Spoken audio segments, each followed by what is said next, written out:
Hey guys, welcome back to my mini blog. আর guys, আজকে আমি তোমাদের সাথে শেয়ার করব এমন একটা জিনিস যেটা আমার খুব পছন্দের। ধরো তোমার একটা জিনিস ভীষণ পছন্দ হয়েছে আর কোনো কারণবশত তুমি সেই জিনিসটা কিনতে পারছো না, আর হঠাৎ করে যদি তুমি বাড়িতে সেই জিনিসটা দেখতে পাও, তোমার কেমন অনুভূতি হবে? ঠিক ওই রকমই অনুভূতি হয়েছিল আমার এটা দেখে। আর এটা হচ্ছে আমার ভীষণ পছন্দ হয়েছিল। অনেকজনকে কিনতে দেখেছি, পড়তেও দেখেছি, কিন্তু আমি নিজে কোনোদিনও কিনিনি।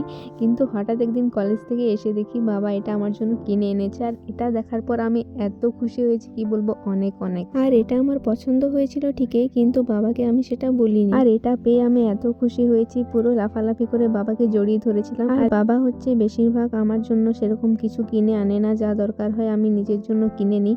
কিন্তু কিছু কিছু জিনিস হঠাৎ করে এরকম সারপ্রাইজ দিলে কার না ভালো লাগে বলো? আর আমি যখন কোথাও ঘুরতে যাব তখন আমি এটা নিয়ে যাবো। আর এটা আমার ভীষণ পছন্দ হয়েছে, দেখতে পাচ্ছ কি সুন্দর দেখতে, মানে পুরো কিউট কিউট দেখতে। তো চলো, এটাই তোমাদের সাথে শেয়ার করার ছিল। আর গাইস, ভিডিওটা ভালো লাগলে একটা লাইক করে দিও আর চ্যানেলটা সাবস্ক্রাইব করে দিও। তো চলো, বাই।